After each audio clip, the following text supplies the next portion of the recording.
ভাবলাম কি আর হইলো কি, মনে করলাম বিদেশ আইয়া এখানে হয়তো বা একটু আজাইরা খাইতে পারবো।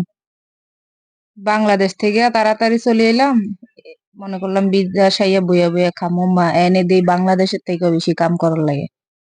আমি আবার বাংলাদেশে একটু কাম কম করতাম, কামের হরিয়া ছিলাম ওকে বেশি। সত্যি কথা, কামের আমি এত ডরাই, কাম দেখলে আমার জ্বর উঠে যায়। দেখ, আমি কাম করতাম না, একটু হরিয়া টাইপের ছিলাম, বাড়িতেও না।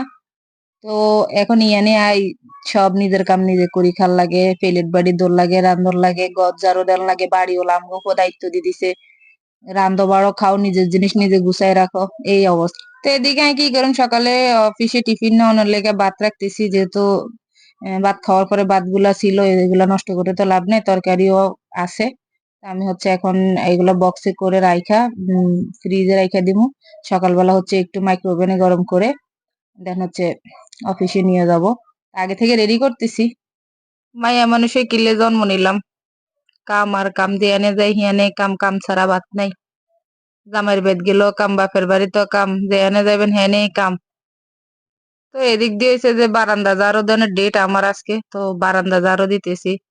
প্রত্যেক দিনে অফিস থেকে আইডে এই কাম না এই কাম, একটা না একটা করতে হয়, নাহলে আজকে রাঁধতে হবো, নাহলে আজকে ঘর ঝাড়ু দিতে হবো, নাহলে টয়লেট পরিষ্কার করতে হবো, এই হলো অবস্থা।